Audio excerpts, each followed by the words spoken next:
Hi there. I'm just waiting for a few seconds ताकि थोड़े और लोग join in कर लें, then we'll start.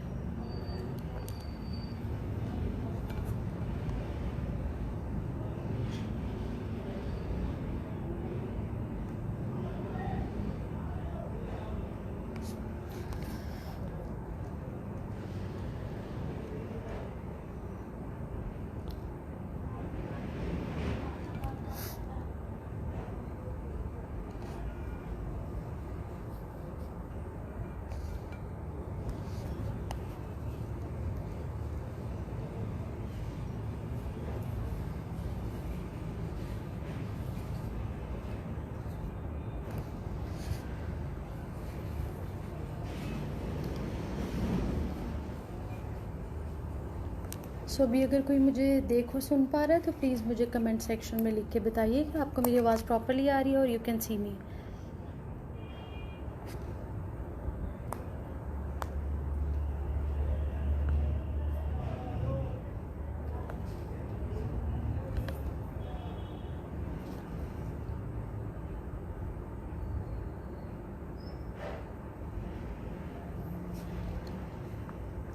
Hi there. अगर इस टाइम मुझे कोई सुन और देख पा रहा है और इफ़ यू कैन सी मी और हेयर मी प्रॉपरली तो प्लीज़ मुझे कमेंट सेक्शन में बताइए कि मेरी आवाज़ और पिक्चर ठीक आ रही है.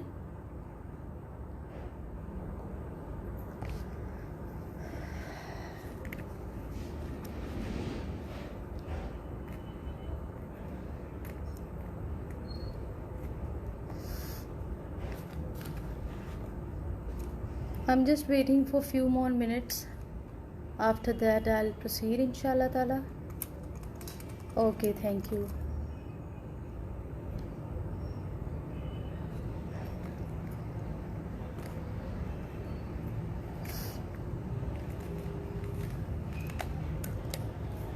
आई होप आप सब लोग ठीक हैं और इन्जॉय कर रहे हैं Ramzan.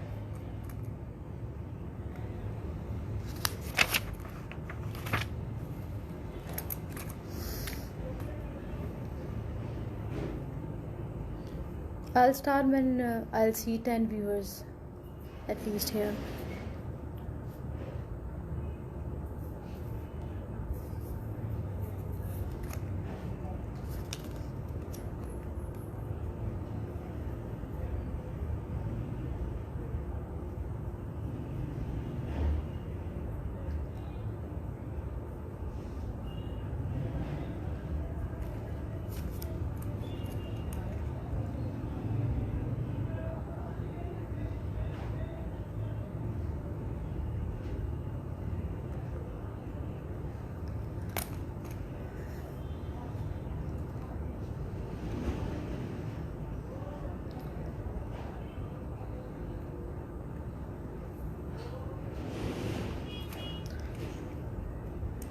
Okay, let's just start. बिस्मिल्लाहिर्रहमानिर्रहीम. अस्सलाम वालेकुम. मेरा नाम शहीरा अकरम है और मैं एक साइकोलॉजिस्ट हूँ. I have been into practice since 7 years now और मैं ऑटिज़म, ADHD और अदर डेवलपमेंटल डिलेज़ के बच्चों के साथ काम करती हूँ. उनको फैसिलिटेट और उनको फंक्शनल करने की कोशिश करती हूँ.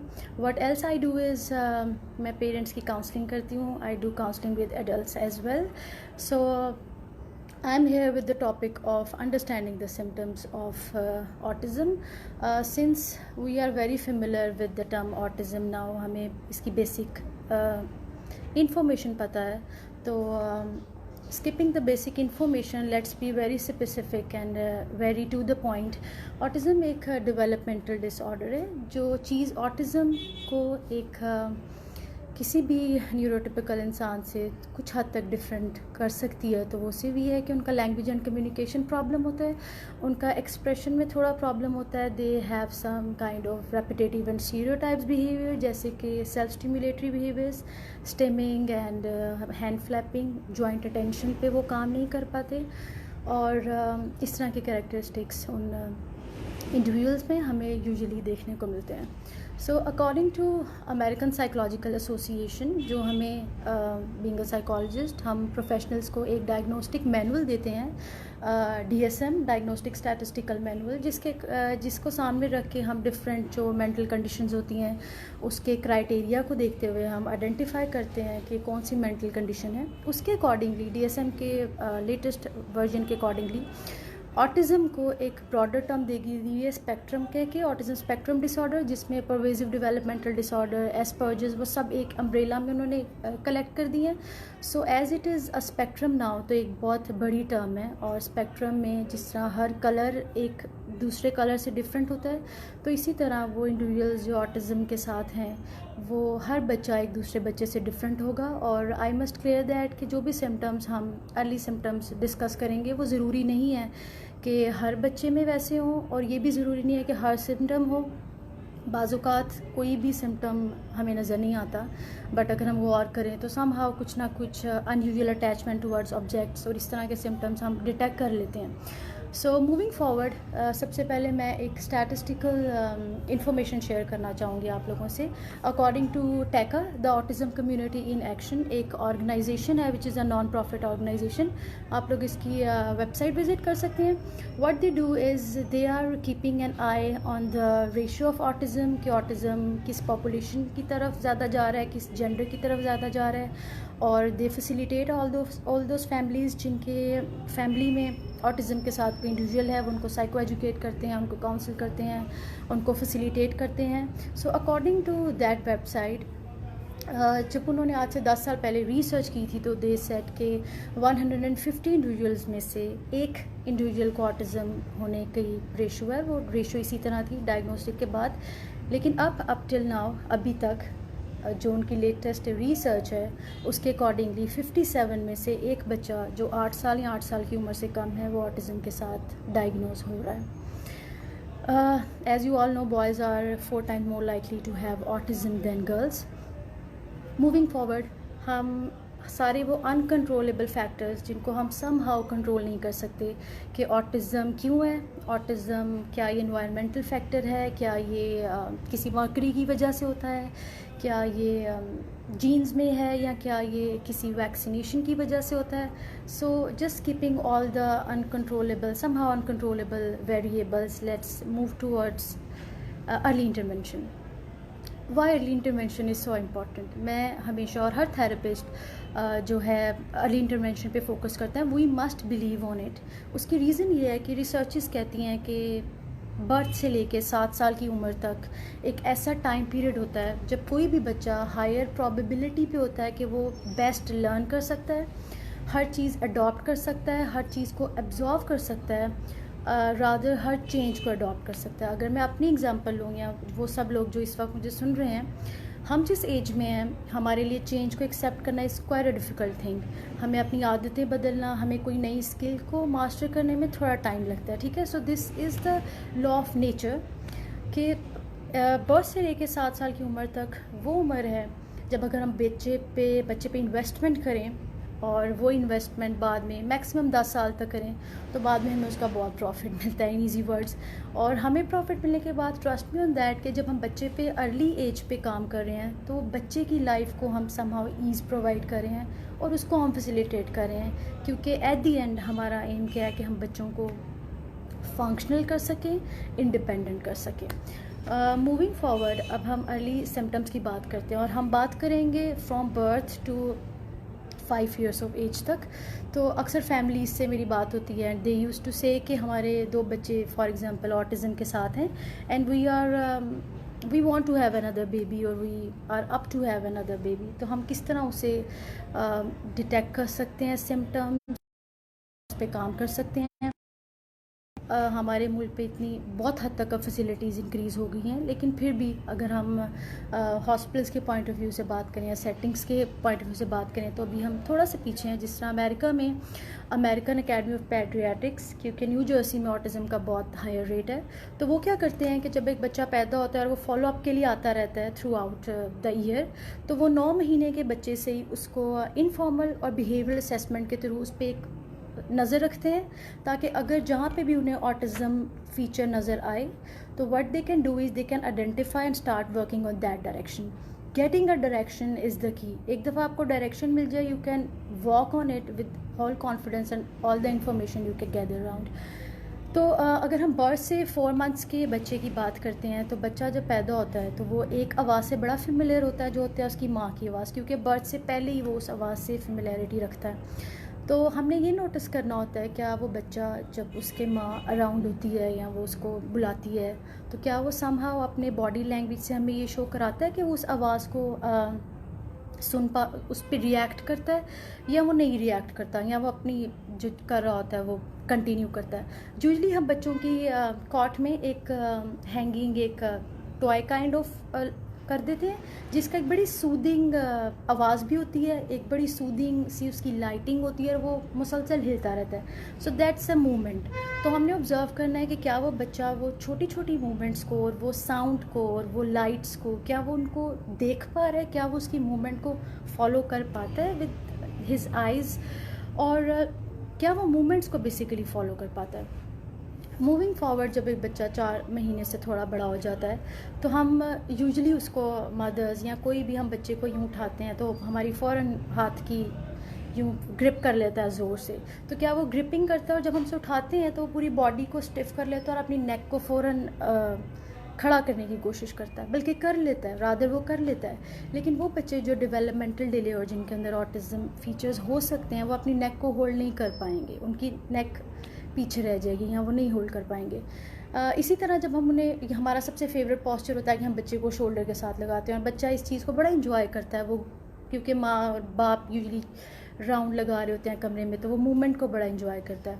तो हम उसे अपने, तो वो बच्चे जो न्यूरोटिपिकल हैं वो इस मूवमेंट को बड़ा इंजॉय करते हैं, और वो बच्चे जो किसी डेवलपमेंटल डिले के साथ हैं, ऑटिज़म के साथ हैं, ADHD फीचर्स हैं, वो शोल्डर के साथ लगने के बजाय पीछे को जाएंगे, because they have that special misunderstanding कि उनको परसेप्शन जो उनकी ब्रेन में जा रही होती है वो थोड़ी डिले होती है, तो वो पीछे को जाते हैं रादर वो शोल्डर के पास आए. तो ये छोटे छोटे इंडिकेटर्स हैं जिस पे हमें ऑब्ज़र्व और नज़र रखने की बहुत ज़रूरी है. 6 मंथ्स का जब एक बच्चा होता है, तो 5-6 मंथ्स, तो डू ही और she babble. Babbling is making sounds like baba, mama, da da डा. क्या वो ये बैबलिंग साउंड्स क्रिएट करता है, और जब उसे कोई स्ट्रेंजर उठाता है तो क्या वो अपना अनहैप्पीनेस शो करता है कि I am not comfortable, I don't want to go to him, या किसी भी और लाउड म्यूज़िक है तो वो अपना नापसंदीदगी का इजहार करता है, क्या वो रोता है उन बातों पे या नहीं रोता है. क्या जब आप उसके साथ खेलते हैं, हमें यूजुअली आदत है, हम बच्चों को बुलाते हैं, उनसे बातें करते हैं, तो वो स्माइल बैक करते हैं, डू दे स्माइल बैक, और क्या वो नहीं करता है. जब उससे थोड़ा बड़ा हो जाता है बच्चा, फॉर एग्जांपल 1 साल का हो जाता है, तो जो पहली चीज़ है जो हम एज अ थेरेपिस्ट पूछते भी हैं अक्सर, क्या बच्चा अपने नाम पे रिएक्ट करता है, क्या अपना नाम बुलाने पर 5-6-3 बार क्या वो रिएक्ट करता है या वो नहीं रिएक्ट करता. यूजुअली वो रिएक्ट नहीं करते, और बाज़ बच्चे एज ए सेट के स्पेक्ट्रम में, हर बच्चा दूसरे बच्चे से डिफरेंट है, तो कुछ रिएक्ट करते हैं और कुछ रिएक्ट नहीं करते, लेकिन most of the time they don't react. Social games वो खेलते हैं आपके साथ, हम अक्सर बड़े शौक से खेलते हैं पीकाबू, कि हम अपने दुपट्टे में अपना फेस छुपाते हैं, और हम जो न्यूरोटिपिकल्स हैं फ़ौरन उसको जज कर लेते हैं कि मेरी माँ कहीं नहीं गई, शी इज़ बैक द दुपट्टा, या हम कोई भी एक टॉय लेके उसको छुपा लेते हैं कि वो बॉल कहाँ गया. तो वो उस बच्चे को पता होता है कि बॉल कहीं नहीं गया, बॉल पीछे है. तो बच्चे जिनके थोड़े से डेवलपमेंटल डिलेज़ हैं, ऑटिज़म फीचर्स के साथ हैं, क्योंकि उनके ब्रेन तक मैसेज थोड़ा सा लेट जाता है, तो वो थोड़ा सा हो जाते हैं कि बॉल कहाँ गया, ये दुपट्टा क्यों आगे करे, उनको थोड़ा अंडरस्टैंडिंग में थोड़ा प्रॉब्लम. तो you have to assess from their body language and their expression कि रादर ही और she is getting what you are playing with him or not. क्या वो फिंगर्स के साथ पॉइंट करता है किसी भी चीज़ की तरफ, बेशक उसके कॉट में कुछ लटक रहा है या समथिंग लाइक दैट, या उठाने को वो बोलता है कि मुझे उठाओ, क्या वो ये सब करता है या नहीं करता है. अब इन सब चीज़ों के अलावा सबसे नहीं बट इम्पॉर्टेंट चीज़ है कि इस पूरे ट्रैक के दौरान, बर्थ से 1 ईयर और 1 ईयर के बाद भी, क्या बच्चा क्या उसकी स्लीप प्रॉपर है, क्या वो सो पाता है या वो नहीं सो पाता, उसको स्लीप डिस्टर्बेंस तो नहीं है. अगर वो सो जाता है फॉर इंस्टेंस, तो वो प्रॉपरली सारी रात सो पाता है या वो बार बार उठता है. या वो उठ के रोने लग जाता है और अगले दिन वो आपको सारा दिन तंग करता है क्योंकि उसका स्लीप पैटर्न डिस्टर्ब है। तो you must keep an eye on the sleep pattern of the child कि बच्चा सुकून से सो पा रहा है या नहीं सो पा रहा। According to multi site case study, उन्होंने तकरीबन 2000 बच्चों पे जो कि 2 से 5 साल के बच्चे थे, उन्होंने स्टडी की कि स्लीप पैटर्न्स को जानने के लिए। और जब उन्होंने अपने रिज़ल्ट्स अनाउंस किए तो वो बच्चे जो स्पेक्ट्रम पे थे, ADHD, ऑटिज़म, उन सब के साथ स्लीप डिफ़िकल्टीज़ थी। तो sleep difficulties can be one of the symptom of autism और नॉट स्पेसिफिकली फॉर ऑटिज़म। अगर आपका बच्चा किसी और डेवलपमेंटल डिले के साथ है या इवन न्यूरोटिपिकल है तो स्लीप प्रॉब्लम्स हो सकती हैं and you must address it. Cutting in short, अगर हम इसको और नीच डाउन करें और हम बिल्कुल स्पेसिफिक सिम्टम्स पे आ जाएं कि हम अगर सिर्फ अपने फिंगर्स पे काउंट कर सके तो वो कौन से सिम्टम्स हैं जिन पे हमें सबसे ज़्यादा फोकस करने की ज़रूरत है। तो नंबर 1 है आई कांटेक्ट। आपको आई कांटेक्ट वो देते हैं नहीं देते, you should keep an eye on that. आपके नाम, आप जब उसका नाम लेते हैं तो वो आपको रिस्पॉन्ड बैक करता है या नहीं रिस्पॉन्ड बैक करता है, आपको इमिटेट करता है या नहीं करता है। क्योंकि हम सबसे पहले बच्चे को कहते हैं कि क्लैपिंग करो, जब बच्चा 5-6 मंथ का फ़ौरन क्लैप करता है। या मोबाइल आजकल फ़ौरन पकड़ के, उन्हें ये नहीं पता कि अभी उन्हें ये नहीं पता कि मोबाइल से क्या हो रहा है, पर उन्हें ये पता है कि हमने मोबाइल पकड़ के कान के साथ ज़रूर लगाना है। तो वो इमिटेशन कर रहा है या नहीं कर रहा, वो अटेंशन किन चीज़ों को दे रहा है, इस चीज़ पर हमें फोकस रखना है। क्या वो कोई अनयूजुअल ऑब्जेक्ट्स हैं?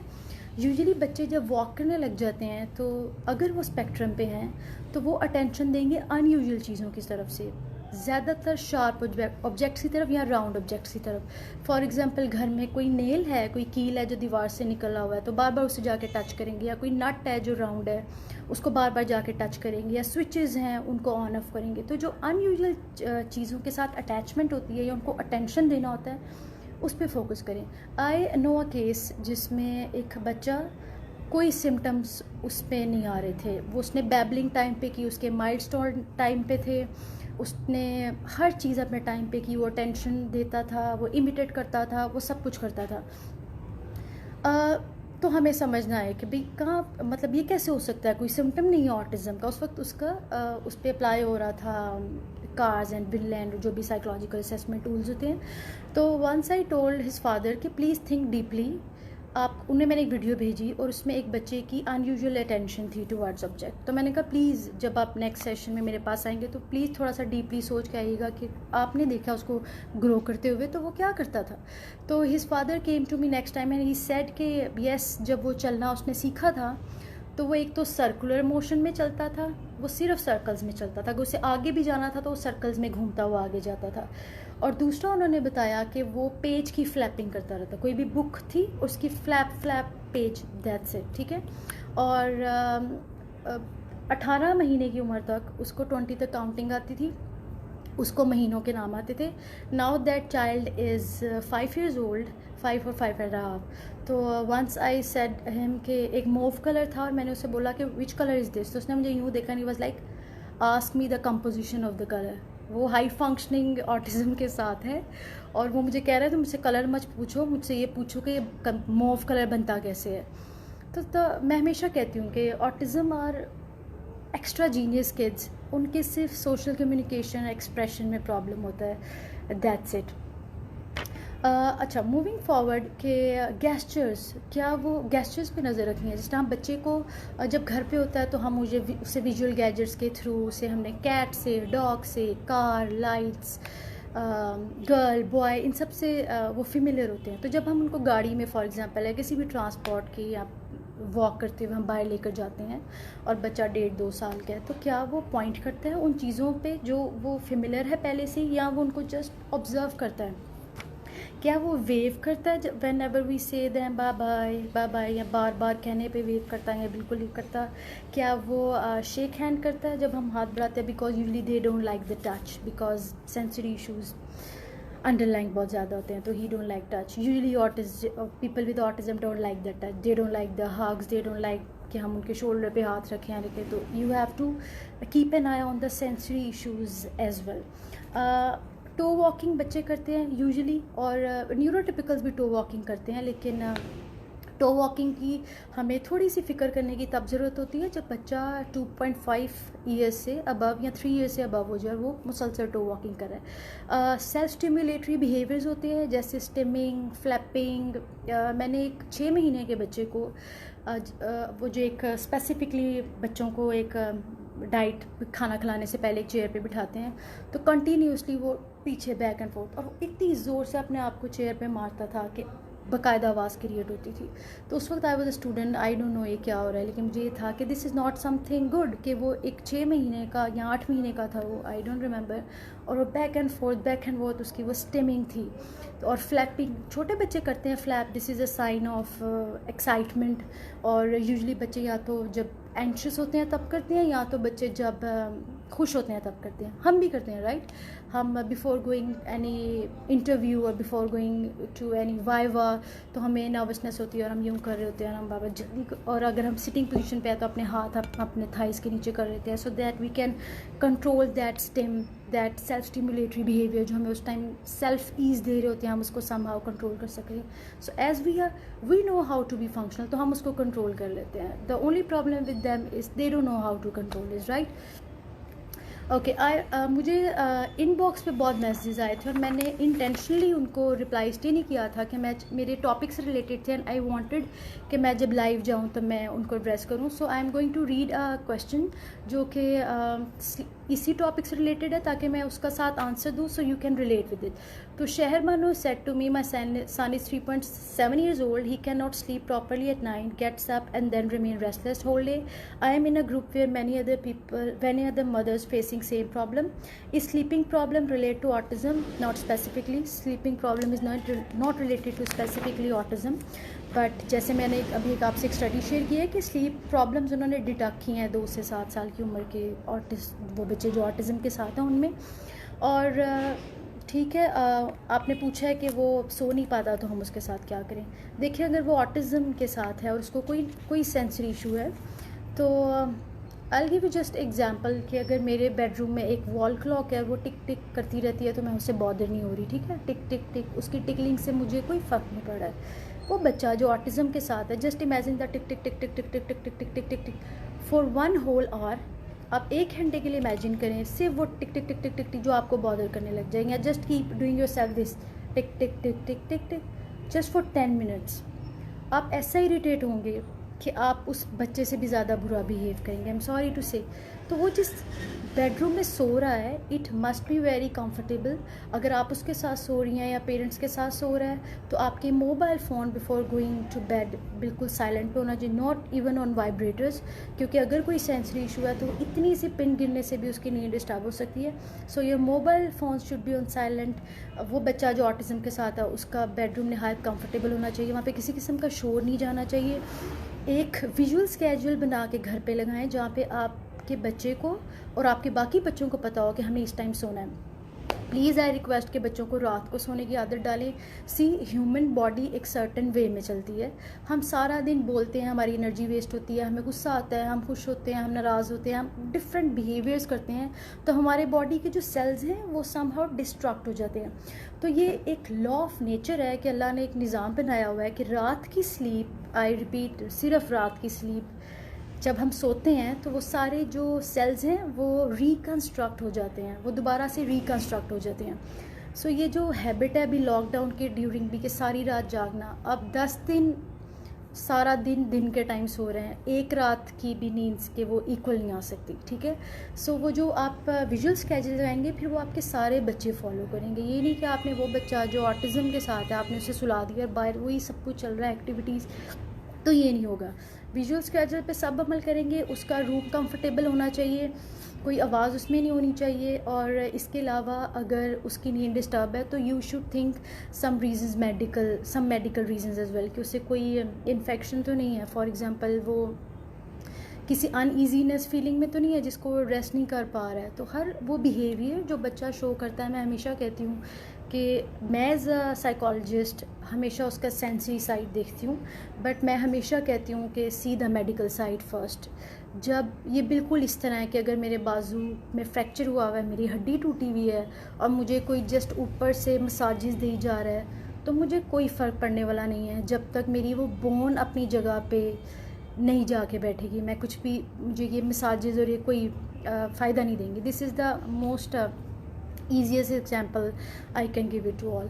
तो स्लीप के लिए आप ये कर सकते हैं। और अगर वो विजुअल लर्नर है, वो गैजेट्स बहुत यूज़ करता है, तो सोने से 2 घंटे पहले आप उसके वो सारे गैजेट उससे ले लें और उसको मेंटली प्रिपेयर करें कि इट्स टाइम फॉर स्लीप। तो वो सो जाएगा, यूजली सो जाएगा। उसके मेडिकल रीजंस को एड्रेस करें और उस देखिए उसके बेडरूम में कोई अनकम्फर्टेबल कोई चीज़ है तो आप उसको दूर कर सकते हैं। अच्छा, टो वॉकिंग पे मेरे पास एक क्वेश्चन आया था। Ayesha Tanveer, my son is 2.5 years old. He do toe walking a lot. Is he with autism? Toe walking neurotypicals भी करते हैं। और मैंने पहले कहा है कि टो वॉकिंग अगर 2.5 ईयर्स तक है और वो कभी कभी बीच में टो वॉकिंग करते हैं और फिर टो वॉकिंग छोड़ देते हैं, और तो कोई फ़िक्र करने की बात नहीं है। फ़िक्र करने की बात तब है जब वो दिन में ज़्यादातर टाइम टो वॉक करे और नॉर्मल वॉक से ज़्यादा टो वॉक को प्रेफरेंस दे। तो फ़िक्र करने की बात नहीं, एक्स्ट्रा अटेंशन देने की जस्ट बात है। तो अगर मेरे पास आपका बच्चा टो वॉकिंग करता है, और अगर वो 3 रीज़न हो सकते हैं, या तो वो हैबिचुअल हो सकता है, उसको आदत हो गई है चलने की, सेंसरी इशू हो सकता है, और तीसरा ऑक्सीडेटिव स्ट्रेस रीज़न हो सकता है। ठीक है, तो अगर वो हैबिचुअल भी है और वो चलता जा रहा है, तो उसका जो मसल्स हैं लो मसल टोन की वजह से बच्चे करते हैं, या वो टाइट मसल्स की वजह से करते हैं। तो अगर ये 2 रीज़न्स हैं तो that is not my domain कि मैं बताऊं कि उसके पैरों में वेट डाल दें या कुछ, because I am not certified into that. तो अगर मेरे पास टो वॉकिंग का जो बच्चा आता है तो मैं उसको पहले रेफ़र करती हूँ फिजियोथेरेपिस्ट या ऑक्यूपेशनल थेरेपिस्ट के पास। वो उसकी फॉर्मल असेसमेंट, जो भी उनका तरीका है उसके लिहाज से वो असेसमेंट करते हैं। और आफ्टर दैट जो भी उनकी टेक्निक्स होती हैं, फॉर एग्जांपल वो स्ट्रेचिंग करते हैं, या वो एक उनके ब्रेसेस होते हैं एंकल फुट और थ्राइसिस, वो या वो वेट रिकमेंड करते हैं, या इस तरह की जो उनकी अकॉर्डिंग टू फिजियोथेरेपिस्ट या ऑक्यूपेशनल थेरेपिस्ट की जो भी उनकी साइंस होती है वो अप्लाई करते हैं। बट अगर तो रीज़न सेंसरी है तो फिर उसको डील किया जा सकता है कि हम उसको बच्चे को डिफरेंट एक्सपोजर्स ऑफ टेक्सचर्स के एक्सपोजर देते हैं। जैसे हम उनके पाँव को एक टब में डिप करते हैं और ताकि उसे पानी का टेक्सचर लगे, उसे बेयर फुटेड घास पे, रग्स पे, फर्श पे, सैंड पे चलाते हैं, उसको रबिंग करते हैं। I will read the comments in the end. और उसके बाद ताकि उसकी जो सेंसरी जो इशू है उसको हम रिजॉल्व कर सके। और ऑक्सीडेटिव स्ट्रेस की वजह से बच्चे करते हैं, फॉर इंस्टेंस हमारे जो पूरे बॉडी में ऑक्सीजन होती है वो पूरे बॉडी में सर्कुलेट करती है, और हमारे ब्रेन को ऑक्सीजन की ज़रूरत होती है हर वक्त, क्योंकि हमारा ब्लड सर्कुलेट करता है थ्रू आउट। तो अगर हम लॉन्ग ट्रैवल्स पे गए हैं, या हम लॉन्ग फ्लाइट्स पे हैं, या हम लॉन्ग मीटिंग्स में हैं, तो हम थोड़ी देर बाद, क्योंकि हमारी बॉडी में कोई ब्लड मूवमेंट वैसी नहीं हो रही जिस तरह हम जब एक्टिव होते हैं, तो थोड़ी देर बाद हम अपनी बॉडी को स्ट्रेच करते हैं लाइक दिस, या हम अपनी टांगों को स्ट्रेच करते हैं, गर्दन को। उससे क्या होता है, वो हमारी ब्रेन की तरफ से सिग्नल आता है कि I need that oxygen level, तो वो पूरा जो ब्लड है वो सर्कुलेट हो रहा है। तो अगर बच्चों में ऑक्सीडेटिव स्ट्रेस बढ़ गया है तो तब भी वो टो वॉकिंग करते हैं। इन यानी जो भी रीज़न है, अगर हैबिचुअल भी है, सेंसरी भी है, तो टो वॉकिंग से उनके मसल्स बड़े स्टिफ हो जाते हैं। तो we must refer them to physiotherapist and occupational therapist, ताकि वो उसको बेटर अंडरस्टैंड कर सकते। सेल्फ टॉकिंग की वजह से सारी रात नहीं सोती। इफ़ यू कैन एलेबोरेट मोर कि ताकि मैं इसकी बात का आपको बेटर आंसर कर सकूं। तो ओके, मूविंग नेक्स्ट कि मैं हमेशा पेरेंट्स को, और जब भी मेरी बात होती है तो मैं कहती हूँ कि बिहेवियर बेशक जो भी रीज़न है, चाहे वो फ्लैप करता है, चाहे वो स्टिम करता है, चाहे वो टो वॉक करता है, चाहे वो उसका मेल्टडाउन हुआ है, चाहे वो टेंट्रम कर रहा है, always see the medical reasons of it. Medical reasons को एड्रेस करना बहुत ज़रूरी है, क्योंकि जब एक फॉर एग्जांपल अगर मुझसे मेरे एक्सप्रेशन और मेरी कम्युनिकेशन की सलाहियत थोड़ी देर के लिए रोक दी जाए, तो अगर मेरे साथ कोई मेडिकल रीज़न है तो क्या मैं उसे एक्सप्लेन कर पाऊँगी? नो, मैं नहीं कर पाऊँगी। और मैं करूँगी क्या कि मैं अपनी लाइफ में उतनी फंक्शनल नहीं रहूँगी जितनी मैं अभी हूँ। ओके, सो ये साइमा फराज साउंड्स प्रोड्यूस करता है, that is vocal stimming. Vocal stimming usually सबसे टफ होती है हैंडल करना, इसलिए क्योंकि अगर बच्चा वोकल स्टिम कर रहा है तो हम उसके मुंह को ये बंद नहीं कर सकते, this is unethical and non human. तो हम क्या करते हैं, उसके अटेंशन को डाइवर्ट करने की कोशिश करते हैं, ठीक है, ताकि उस टाइम वोकल स्टिमिंग बंद कर दे, और अटेंशन हम उस चीज़ से डाइवर्ट करते हैं जिस चीज़ की उसकी नज़र में वैल्यू थोड़ी ज़्यादा होती है, ताकि वो उस एक्टिविटी में इन्वॉल्व हो जाए और वोकल स्टिमिंग उस टाइम बंद हो सकती है। Always keep in mind that हम स्टिमिंग को या फ्लैपिंग को, स्टीरियोटाइप बिहेवियर्स को ख़त्म नहीं कर सकते, हम उन्हें कंट्रोल कर सकते हैं। आई नो अ पर्सन जो कि he is living very, he is neurotypical, शादीशुदा है, उसके 2 बच्चे हैं, he do stim a lot. तो वो जब भी एक्साइटेड होते हैं, मुझसे बहुत बड़े हैं, तो वो पहले तो यूँ स्टिम करते थे यूँ, लेकिन अब क्योंकि वो बड़ों ने कहा कि तो वो अपने पीछे स्टिम करते हैं, but he do stim, but what he is doing is he is functional in his life. तो मैं हमेशा ही कहती हूँ कि हमारा फोकस होना चाहिए कि हमने अपने बच्चों को कितना फंक्शनल बनाना है। फॉर एग्जांपल मैं हूँ, I do have a stress problem, मुझे एंजाइटी छोटी छोटी बातों पे हो जाती है, फिर मैं क्या करती हूँ कि मैं अपने बालों के साथ बालों को छेड़ने लग जाती हूँ, but what I am doing in my life is I am being functional, right. मैं अपनी सारी चीज़ों को मैनेज कर रही हूँ। तो यही हमने अपने उन बच्चों के साथ करना है जो ऑटिज़म, ADHD या किसी भी और डेवलपमेंटल डिले के साथ बच्चे हैं, तो हमने उनके साथ भी सेम रूल अप्लाई करना है। नाउ सारी रात नहीं सो पाती। एनी जहाज़ेब, आपका प्रॉब्लम वही है स्लीप का, ठीक है। आप पैटर्न, उसका पैटर्न सेट नहीं है, आप उसका स्लीपिंग का पैटर्न बनाएं और उसको सबसे पहले काउंसिल करें। काउंसलिंग से स्टार्ट करें कि हम रात को सोएंगे। एक्युलेरिया हो सकता है, आई डोंट नो, कि वो बातों को रिपीट करती है या सेल्फ टॉकिंग करती है। अगर तो वो मीनिंगलेस बातें करती है तो उसको इग्नोर करें, और अगर वो वाकई कोई ऐसी बात करी है जिसका कोई मीनिंग है तो उसको ज़रूर आंसर करें। और हाँ, जब वो बात करी हो तो उसकी बात को काट के आप उससे वो पूछें जिसका कोई मीनिंग है। फॉर एग्ज़ाम्पल, आज क्या day, what is today, what day is today, आज डेट क्या है, वो उसी वक्त स्टॉप हो जाएगी और आपकी बात का आंसर नहीं करेगी। Try this, it will work, क्योंकि वो खुद से बातें करी हो, जब आप उससे बातें करने लग जाएंगी तो वो स्टॉप कर लेगी और आपको उसका आंसर यूजुअली नहीं देगी, तो इससे उसकी सेल्फ टॉकिंग कंट्रोल हो सकती है। I was talking about medical approach. तो जो ऑटिज़म के साथ या ADHD के साथ बच्चे होते हैं, उनकी गट इन्फ्लेमेशन बहुत ज़्यादा होती है।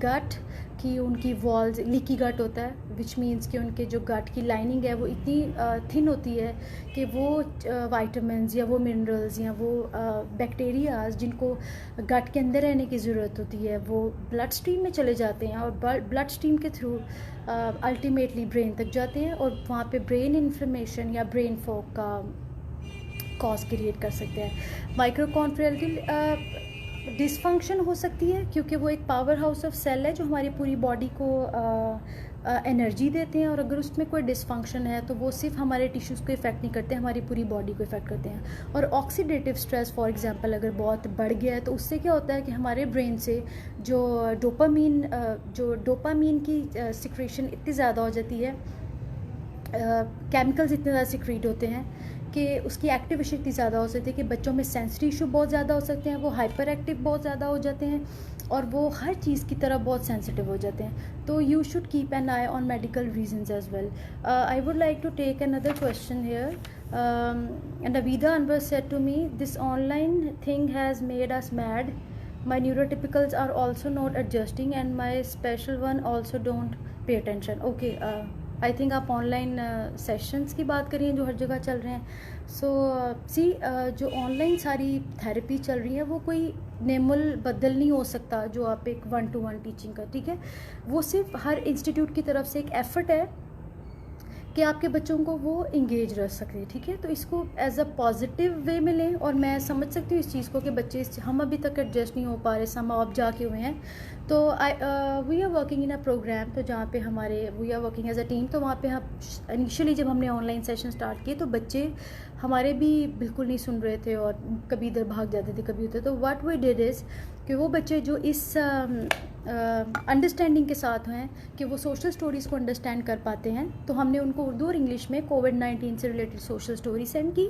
और वो बच्चे जो कि जिनका लर्निंग लेवल अभी इतना नहीं है, उनको हमने अपनी पर्सनली, हमारे पूरे स्टाफ ने हमने अपने पर्सनल वीडियोज़ बना के सेंड की, क्योंकि हमें पता था कि वो सारे विजुअल लर्नर्स हैं। और वो वीडियोज़ उनके पेरेंट्स उनके टैब्स पे, जो भी वो यूज़ करते थे टैब्स, मोबाइल्स, उस पर लगाई।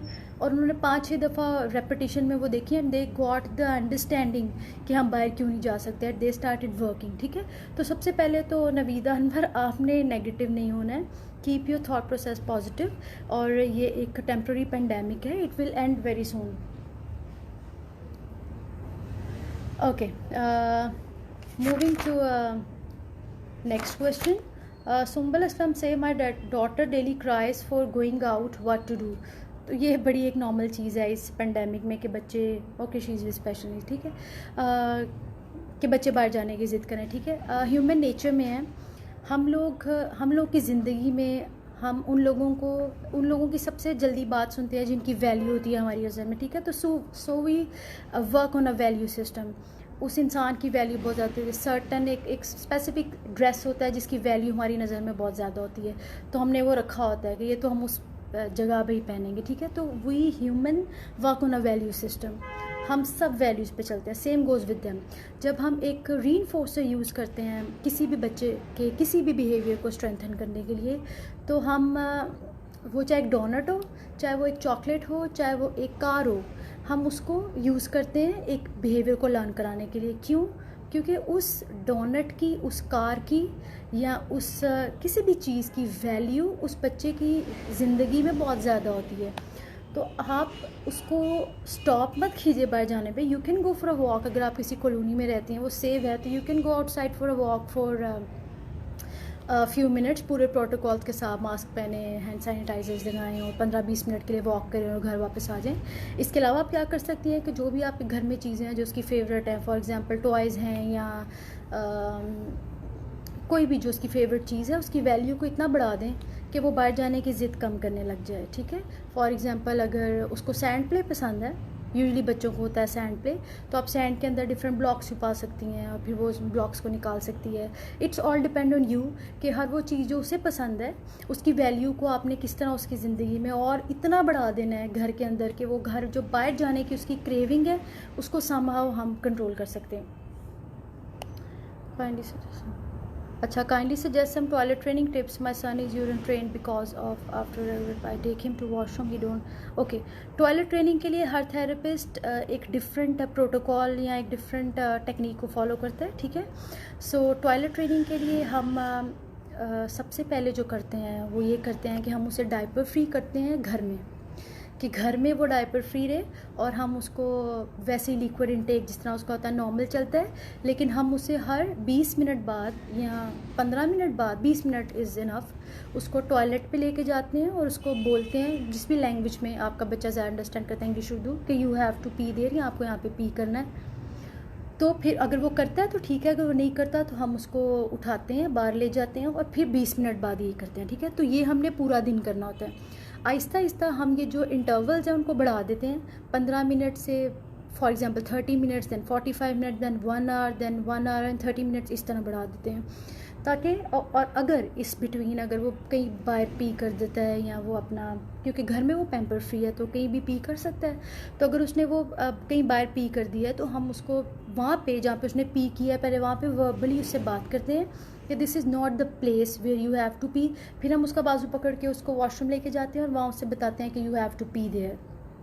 ऐसा हम हर बार करते हैं जब भी अगर वो अदर देन टॉयलेट सीट कहीं और पी करे, तो इससे उसको अंडरस्टैंडिंग हो जाती है कि मैंने यहाँ पी करना और यहाँ मैंने पी नहीं करना है। ठीक है, okay, the next question is what is difference, Abrar Ali, what is difference between tantrum and sensory meltdown. My son use to hit, cry, shout a lot, then बिल्कुल एग्जॉस्ट होकर सो जाता है।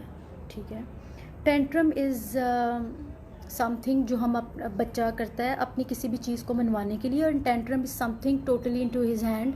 उसको पता होता है कि मैंने कितनी हद तक, अगर मैं फर्श पे लेटे टांगे मार रहा हूँ तो मेरी कितनी कैपेसिटी है कि मैं ये इसको प्रोलॉन्ग कर सकता हूँ। बीच में वो अपनी बेसिक नीड्स भी पूरी करता है, वॉशरूम चला जाता है, पानी पी लेता है, और अगर रो रहा है तो रोना कंट्रोल कर लेता है। और टेंट्रम उसका अगर वो उसे चीज़ मिल जाती है नहीं मिल जाती तो उसके बाद वो ख़त्म हो जाता है। कॉर्नर ऑफ द आई से वो देख रहा होता है कि someone is noticing on me, और अगर हम उसे बिल्कुल वहाँ पे एक्सटेंशन करा देते हैं ना कि हम उसे कोई इंपॉर्टेंस नहीं दे रहे उसके टेंट्रम पे, तो वो खुद ही 1-1.5 घंटे बाद इतनी कैपेसिटी और स्टैमिना होता है कि वापस आ जाता है। और दूसरा क्या, sensory meltdown. Sensory meltdown on the other hand is not in a control of a child. जब वो इतनी सेंसरी, उससे everything is sensory around us ना, कि वो देख रहा है, वो सुन रहा है, वो सूंघ रहा है, वेस्टिबुलर प्रोप्रियोसेशन सब कुछ, इतना सब कुछ हो रहा है, ट्रिगर हो गया है कि अचानक उसका सेंसरी मेल्टडाउन हुआ है और वो उसके कंट्रोल में नहीं होता। उसको बिल्कुल समझ नहीं आती उस टाइम वो किस इन्वायरमेंट में है। वो यूजुअली अपने आप को हिट करता है, बाज़ औक़ात दूसरों को हिट करता है, बाज़ औक़ात वो बहुत रोना इज़ अ स्मॉल वर्ड, वो चीखता है। So what we can do is Abrar Ali कि हम वो ट्रिगर्स जो सेंसरी मेल्टडाउन का सबब बन सकते हैं, हम उससे दूर कर देते हैं। हम उससे दूर कर देते हैं और वो ट्रिगर्स उसको नहीं प्रोवाइड करते हैं। अगर बहुत ज़्यादा साउंड से उसकी सेंसेशन है तो हम वो हेडफोन्स अप्लाई करते हैं जब भी हम बाहर जाते हैं। या अगर आपको लगता है कि आपका बच्चा अक्सर सेंसरी मेल्टडाउन का शिकार होता है, which is not an easy condition, trust me on that. वो बच्चा जो सेंसरी मेल्टडाउन को एक्सपीरियंस करता है वो वाकई उसके बाद एग्जॉस्टर जो होता था उसको भी नहीं पसंद होती वो कंडीशन। तो what you can do is आप अपने पास उसकी सेंसरी किट बना के रखा करें। जैसे वेटेड ब्लैंकेट है, वेटेड ब्लैंकेट से उसको थोड़ा सूद उसे करता है, प्लस उसको सेल्फ़ आइडेंटिफिकेशन, सेल्फ़ अवेयरनेस देता है।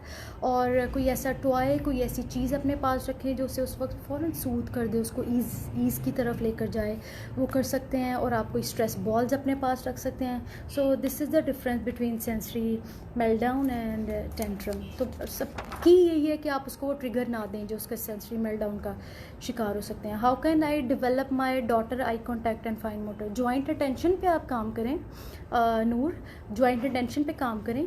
और ये बिल्कुल मत कहें बार बार कि look into my eyes, look into my.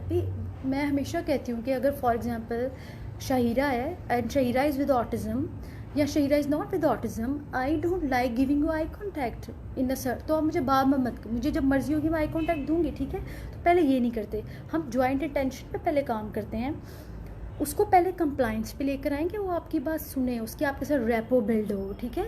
और कंप्लाइंस पे बच्चा सिर्फ तभी आता है जब इनिशियली आप उसको लीडरशिप उसके हाथ में देते हैं। जब आप उसके मुताबिक इनिशियली चलेंगे 1 हफ्ता 10 दिन कुछ दिन, उसके बाद वो अल्टीमेटली लीडरशिप आपके हाथ में ऑटोमेटिक आ जाती है। और फिर वो कंप्लाइंस भी आएगा, फिर वो आई कॉन्टैक्ट पे भी आएगा और वो जॉइंट अटेंशन पे भी आएगा। But firstly you have to give the leadership into your child's hand. वो जो भी कर रहा है, वो चाहे एक सोफे पे लेटा है, वो टांगे ऊपर की हुई हैं, वो एक रग पे बैठा है, वो बैर घास पे बैठा है, वो कुछ भी ऐसा कर रहा है जो आपके लिए एक्सेप्टेबल नहीं है, सब काम छोड़ दें और वो 10-15 मिनट उसके साथ उसके वर्ल्ड में एंटर हो जाएं। जो वो कर रहा है वो करें। Only then you can bring that person into your world, otherwise वो किसी पे भी नहीं आएगा। ओके, एक और क्वेश्चन मेरे पास आया था कि my child is with sensory, what is sensory processing disorder, he is with trouble in organisation, ठीक है। सेंसरी प्रोसेसिंग डिसफंक्शन ऑटिज़म के साथ, बाजू का जो ऑटिज़म के साथ बच्चे उनमें होता है और बाजू का नहीं भी होता, ठीक है।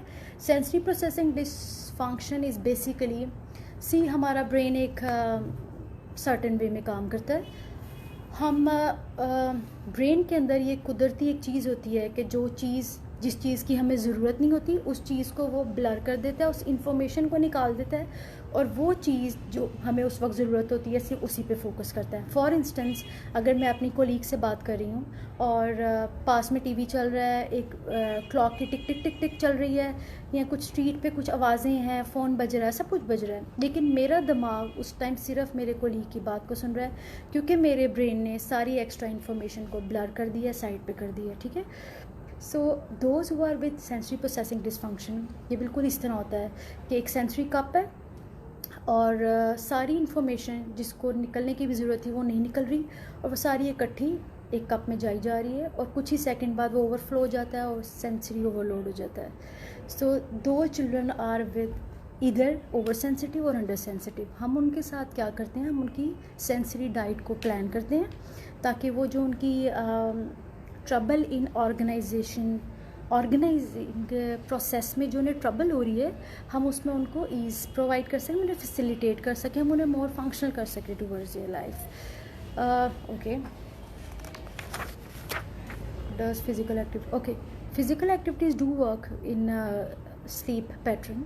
जब एक बच्चा सारा दिन काम करके फिज़िकल एक्टिविटीज़ करके घर जाएगा तो उसकी सारी एनर्जीज एग्जॉस्ट हुई होंगी, वो काम डाउन हुआ होगा.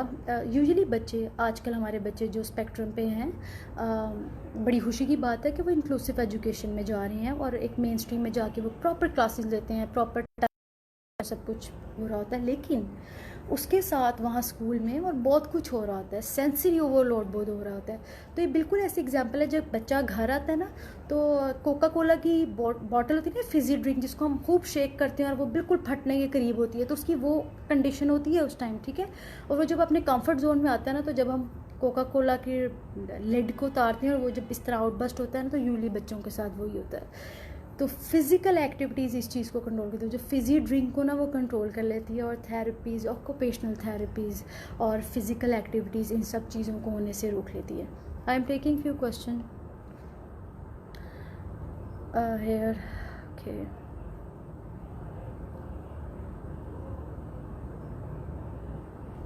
but if the child is not socially awkward, which is main symptom of autism, but had speech delay or sleep issue. मैंने आपसे पहले ही कहा उसवा कि sleep issue is not specifically related to autism, ठीक है. और अगर है भी तो उसके मेडिकल कंसर्न्स, पहले मेडिकली उसको चेक करें कि क्या इशू है, ठीक है, और उसके बाद उसको जो है दूसरे इशूज़ को उसको रिजॉल्व करें. I didn't get the meaning of social awkward, please explain if you can. Okay, self talking I have answered, please also answer please. अच्छा, also no a child has autism और ADHD, ठीक है. Autism और ADHD के दो different criterias हैं. Attention deficit hyper active disorder, जिसमें बच्चे के अटेंशन स्पैन बहुत कम होता है, वो हाइपर एक्टिव बहुत ज़्यादा हो जाता है, और उसमें जो बाजू का सेल्फ स्टिमुलेटरी बिहेवियर्स होते हैं और बाजू का नहीं होते. सो इन दोनों जो मेंटल कंडीशंस हैं, इनका क्राइटेरिया DSM में डिफरेंट है. तो जब हम साइकोलॉजिकल टूल्स अप्लाई करते हैं तो then we can gather the better information कि ये ADHD है या ऑटिज़म है. कभी भी किसी बच्चे को देख के ये डायग्नोज नहीं करना चाहिए, उनको लेबलाइज नहीं करना चाहिए. Believe on it. Vocal stimming I have answered. Thank you so much for all the comments. 9 years की बेटी है, डेवलपमेंटल डिले है ना, और self talking, okay, I have answer this. 3 के स्पेशल किड्स हैं, 2 किड्स स्ट्रीमिंग करते हैं, वो मैं आपसे एक्सप्लेन नहीं कर सकती, वीडियो के थ्रू समझ आएगा, ठीक है. Annie Jahanzeb, I understand your concern. और सेल्फ स्टिमुलेटरी बिहेवियर पे if you can not explain me well, we have another expert here जो कि 8 बजे लाइव आएंगी और उनका पूरा टॉपिक यही है. तो you can talk to her, you can send a voice note to her अगर आप उससे एक्सप्लेन करना चाहती हैं. Fear of losing and start crying before attempt. Okay, fear of losing, तो you must take him in your confidence. What kind of fear he is facing, किस चीज़ का उसको फियर ऑफ लूजिंग है, और can you please explain it more. Okay, I have a question. यहाँ पे मुझे एक फादर का टेक्स्ट आया था. ही वॉज लाइक के I have done MBA 12 years back, now mother no I have done MBA 12 years back, now father of autistic. Can you suggest me, would I be able to study in special education. Of course you can study. मतलब कि India में एक lady हैं, अभी वो 84-85 years की हैं, और जब वो 70s में थी तो उन्होंने शार्प शूटिंग सीखी थी इंडिया में. You can Google it. उन्होंने शार्प शूटिंग से, sharp shooting is not a easy thing, कोई बच्चों का खेल नहीं है. Sharp shooting is a big thing. और उन्होंने अगर 85 years की एज में शार्प शूटिंग सीख ली है, तो फराज भाई आप 46 years ऑफ एज में स्पेशल एजुकेशन में अपने बच्चों के लिए, दूसरे बच्चों को फैसिलिटेट करने के लिए तो डेफिनेटली डिग्रीज ले सकते हैं. So there is no chance कि आप कर ही नहीं सकते. You can do it, you must do it, अगर आपका इंस्टिंक्ट आपको ही कह रही है. Okay, you can vitamins are these kids as I have seen improvement in my son. Okay, this is your opinion, Usfa, and we can discuss on it later. Kindly says toilet training I have answered. My daughter eye contact, I have answered this. Thank you so much. What about diet of sub kids? Okay, Usfa, I cannot talk about more on diet as this is not my domain. I'm not certified into that, but diet pe I think I would personally request to the admin of autism resource group to arrange a session here जो आपको diet के बारे में बता सकें. तो please keep in touch with this page.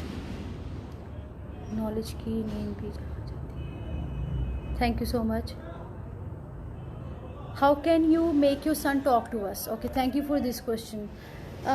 जब उसकी किसी भी चीज़ की डिमांड की, किसी भी चीज़ की वैल्यू पे वो सबसे ज़्यादा होता है, जैसे उसको फॉर इंस्टेंस पानी चाहिए और उसको अर्जेंट चाहिए, तब वो आपको, जो बच्चा ऑटिज़म के साथ है, ADHD के साथ, किसी भी जिस बच्चे को कम्युनिकेट करना पसंद नहीं है, तो यूजुअली आपका हाथ पकड़ के ले जाएगा और बोलना पसंद नहीं करेगा। और हम क्या करते हैं कि हम पानी का गिलास भर के उसे दे देते हैं कि चलो उसने अपनी एक्सप्रेस तो किया है, चलो ठीक है, oh very good, you have told us कि तुम्हें प्यास लगी है। नो, आप उसे ले जाएं पानी तक और उसे कहें यू हैव टू से पानी। फॉर एग्जांपल उर्दू में वो बोलता है, या आप उसे कह सकते हैं यू हैव टू से मामा, और जब वो कहे तो तब उसे वो चीज़ दें। मुझे एक मदर ने बोला कि उनका बच्चा मोबाइल फ़ोन हर वक्त उठा के फेंकता है, और जब हम रिएक्ट करते हैं उस पर तो वो बहुत खुश होता है। ठीक है, तो मैंने उनसे कहा कि आप उसे अटेंशन देना बंद कर दें। तो शी टोल्ड मी कि कोई फ़र्क नहीं पड़ा, हम तो अटेंशन नहीं देते, अब हम क्या करें। मैंने कहा आप क्या करते हैं? तो कहती हम उस टाइम जस्ट उसको कहते हैं कि नहीं करो। मैंने कहा you are giving a negative attention. देखिए, अटेंशन की भी काइंड्स है, this is also negative attention, कि नहीं करो। उसको पता है okay they are giving me attention. Behaviour के 4 रीजंस होते हैं। ठीक है, जब हमारी टर्म में, हमारी फील्ड में एक टर्म यूज़ होती है behaviour assessment, functional behaviour assessment. ठीक है, तो कोई भी बिहेवियर जो अकर हो रहा है उसका फंक्शन क्या, हम उसको फोकस करते हैं। तो बिहेवियर के 4 फंक्शंस हैं। एक, सेंसरी इशू हो सकता है, दूसरा वो एस्केप चाह रहा होता है, या उसे टेंशन चाहिए होती है, या उसको वो कुछ कहना चाह रहा होता है और कह नहीं पा रहा होता। ठीक है, तो वो ये जो सब बिहेवियर्स हैं उसके फंक्शंस को जानने की जब आप कोशिश करेंगे तो आपको अपने बच्चों को डील करना बहुत आसान हो जाएगा। हमेशा याद रखें कि जो बिहेवियर है वो सिर्फ आइसबर्ग की एक टिप है, और जो नीचे अंडरलाइन एक पूरा आइसबर्ग है ना, उसकी रीज़न को जानने की कोशिश किया करें। वो मेडिकल भी हो सकता है, वो सेंसरी भी हो सकता है। As I am a therapist तो मैं सेंसरी पे ज़्यादा फोकस करती हूँ, और मैं हमेशा कहती हूँ कि सी बिहेवियर बट थिंक सेंसरी, क्योंकि every thing is sensory around us. Every thing, हम जो भी इंफॉर्मेशन हमारे अंदर जाती है हम उस पर रिएक्ट करते हैं, एवरी थिंग इज़ सेंसरी। तो if the child is having sensory overload या सेंसरी प्रॉब्लम्स है, तो आप कैसे एक्सपेक्ट कर सकते हैं उससे कि वो अपनी लाइफ में फंक्शनल हो? वो नहीं हो सकता। ठीक है, so see behaviour but think sensory, this is the first thing जो आपको आज मेरे सेशन के बाद सीखनी चाहिए।